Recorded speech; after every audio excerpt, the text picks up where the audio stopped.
Hello Gemini, Sun, Moon, Rising, and Venus signs. Kamusta kayo? Sana po ay nasa mabuti kayong kalagayan. Welcome back po sa Star Tarot. At kung bago kayo rito, welcome din po kayo. Please subscribe, like, share my videos, and leave me a comment kung nakaresonate po kayo. Thank you. So, tignan natin ang first message ninyo. We have Dreamer. Sabi dito, your dreams have chosen you. Find fulfillment in pursuing your destiny. This is the magic of life. Ayan. So, you are definitely going to do something dito, no? Para maisakatuparan mo kung ano yung mga pangarap mo. Maisakatuparan mo kung ano man yung mga dreams mo, goals mo. And you are going to definitely feel or find that fulfillment in you, no, doon sa mga ginagawa mo. So napakaganda kasi you will also you will be led towards, 'di ba, towards living, no, your destiny. Kaya napaka-exciting ng period na to sa buhay mo. We have quest, be bold, and mighty forces will aid you. Take action. Good luck favors the brave. Ayan. So, ang mahalaga, talaga magte-take action kayo. Kasi hindi nyo rin mararating kung ano yung binabalak ninyong marating, kung ano man yung gusto ninyong marating sa buhay. If you're not going to take action. 'Di ba? At saka kailangan talaga na gumalaw ka. Gumalaw ka, gawin mo, ikaw yung magte-take ka ng extra effort para marating mo kung ano man ang sinet mo sa sarili mo na gusto mong marating, na gusto mong ma-achieve, 'di ba? 'Di ba nga may kasabihan na God helps those who help themselves, 'di ba? Kaya if hindi mo tutulungan yung sarili mo, so how can you expect that God will help you? 'Di ba? Hindi naman babagsak na lang sa lap mo kung ano man yung pinagdadasal mo, yung gusto mo, 'di ba? Kasi nga ano tayo we need to do some action. We need to do something para makuha natin 'yon. Kasi hindi naman po pwedeng iisipin at i-imaginein lang natin kung ano yung gusto nating mangyari sa buhay natin without movement, 'di ba? There's no progress, no? Things will not prosper, 'di ba? Kung hindi tayo gagalaw. Kaya kailangan talaga 'yon. No? We really need to take action. And the divine is going to support you, no? Kapag nag-take action ka, nakita na ng universe na ikaw ay nagsisipag na, nagpe-persevere na, ayun na, magsisimula nang papasok ang kanyang support, ang kanyang tulong sa'yo. So, we have strength. You have courage. You can endure. Find your center and spiral into your power. Ayan, lakasan mo lang yung loob. Okay? Kasi baka ang iba sa inyo ng paghihinaan ng loob, kaya maaaring hindi nagtitake action. Ano? Lakasan mo ang inyong loob. Kasi unang-una, walang reason para kayo ay panghinaan ng loob. Kasi you are equipped. Diba? You are equipped with something na magagamit mo para na maisakatuparan mo yung mga pangarap mo, yung mga goals mo, yung mga plano mo. 'Di ba? Lahat tayo, we are all given the talents, skills, or spiritual gifts para magamit natin yun, na ma-carry out natin yung mission natin sa buhay, yung pangarap natin, yung mga heart's desires natin. Kaya, siguro, ang kailangan nyo lang sa ngayon is yung lakas ng loob. Okay? Lakasan mo lang ang inyong loob at kaya mo yan. Kasi isipin mo sa dinami-dami ng tao sa mundo, there are so many people, 'di ba, na nagtatagumpay na sa buhay. So kung kaya nga nila, kaya mo din. 'Di ba?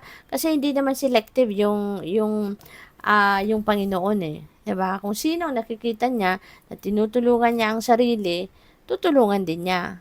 'Di ba? Kaya kaya mo 'yan. Huwag kang panghinaan ng loob, okay? So, we have number 33, inspiration. Wow. So, maaari na you will be inspired. No? Maaari, kung ano man, kung sino man, o kung ano man ang mag-inspire sa'yo, this is really good. Kasi maaaring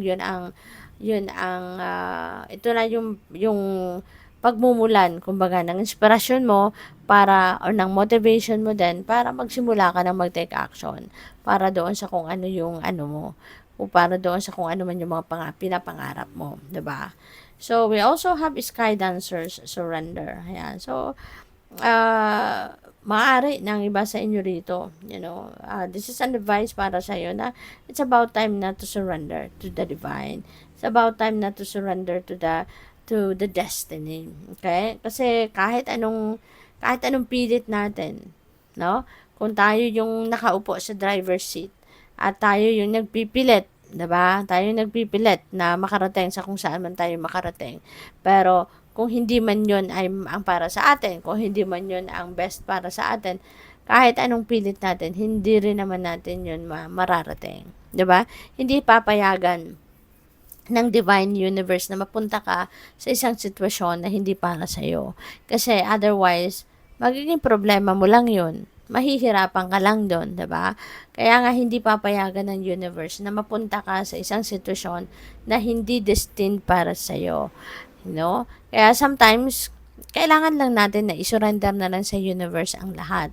Kasi siguro mapapansin din naman ninyo, 'di ba? Kung na-experience niyo na 'to, na the more na nag-insist ka sa gusto mo, mas lalong lumalayo, 'di ba?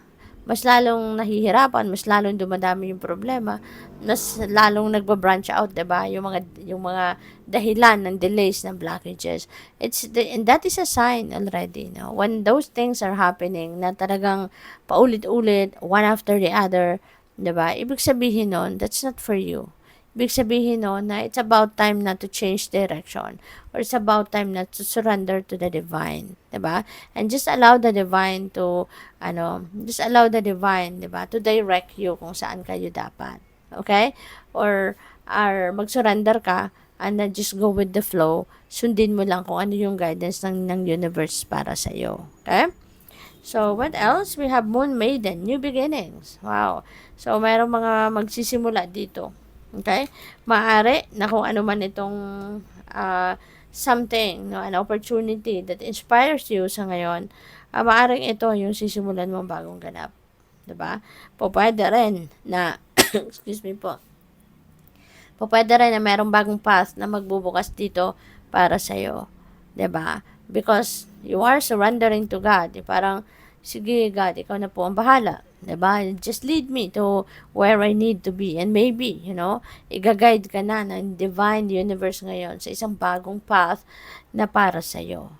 Kaya yung kung ano man itong sisimulan mo, it could be anything, 'di ba? O pwedeng bagong relationship yan, maaaring meron kayong mga bagong tao na makikilala, pwedeng merong bagong business opportunity na i-offer sa'yo, pwedeng bagong trabaho or bagong career path, it could be anything, no? But definitely, you are starting something new in your life, okay? So, good luck.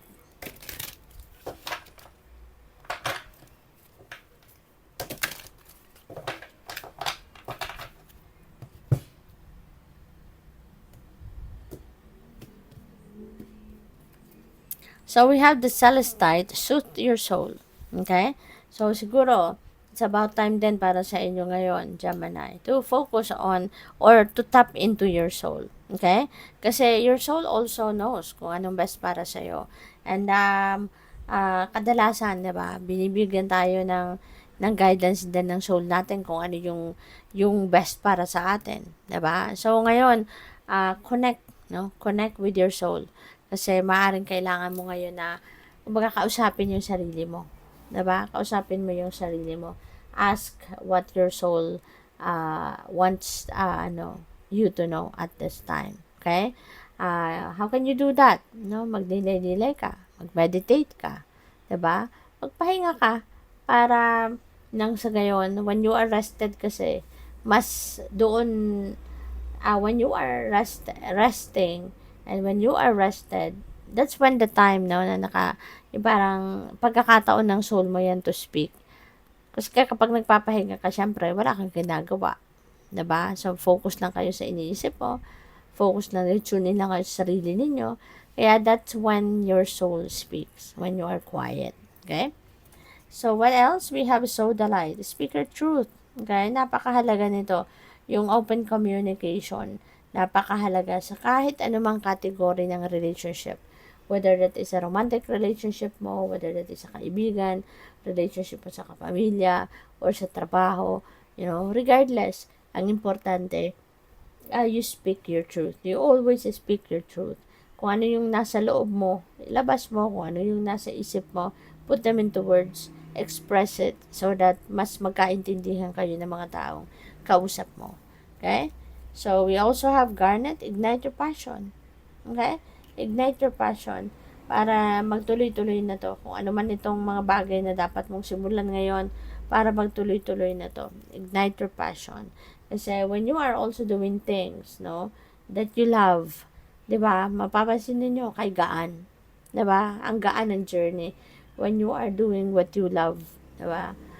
Tsaka maaari ngayon talaga you will be super inspired, no, to start something new, or maybe you will be super inspired now to begin something, no, na talagang you enjoy doing, you love doing. Kaya good luck. Thank you for watching.